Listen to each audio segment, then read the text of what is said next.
So the rumored 1070 Ti, which we at first assumed was simply a clerical error, has tangible confirmation. It's a thing, and it's a thing that we will be able to buy in a number of days. Nvidia has not opted to release a founder's version of this card, so we will only be able to get them in add-in board variants. The 1070 Ti is sandwiched right between the 1070 and the 1080 with 2,432 CUDA cores between the 1920 and 2560 of the 1070 and 1080. And it shares or steals some specs from each of them.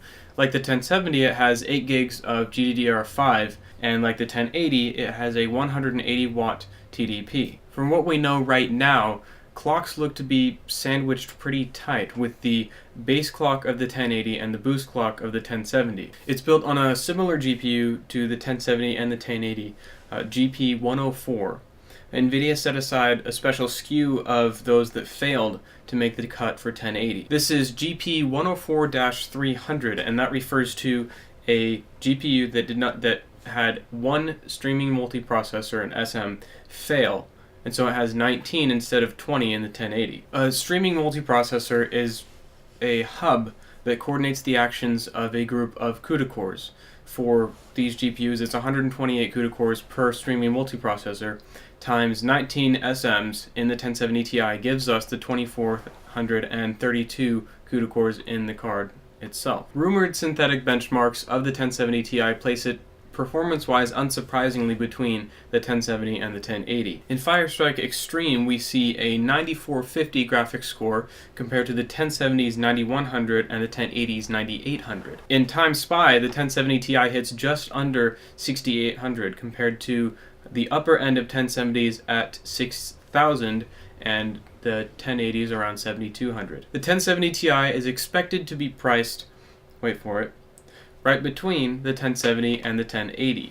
I'm hearing $399 and $430, so expect it to be probably $430 and up. So the 1070 Ti is obviously a kick at AMD's RX Vega 56, which was a very competitive card when taken at MSRP. But that's not all. The way I see it, it's also a way for Nvidia to sell unused dies that they just have lying around. Since the GP104-300 didn't make the cut for 1080 by only one SM, leaving it at 19, and since the 1070 has 15 of them, that's hardly enough performance deficit to merit cutting off 4 more of them, or disabling 4 more of them to get a 1070.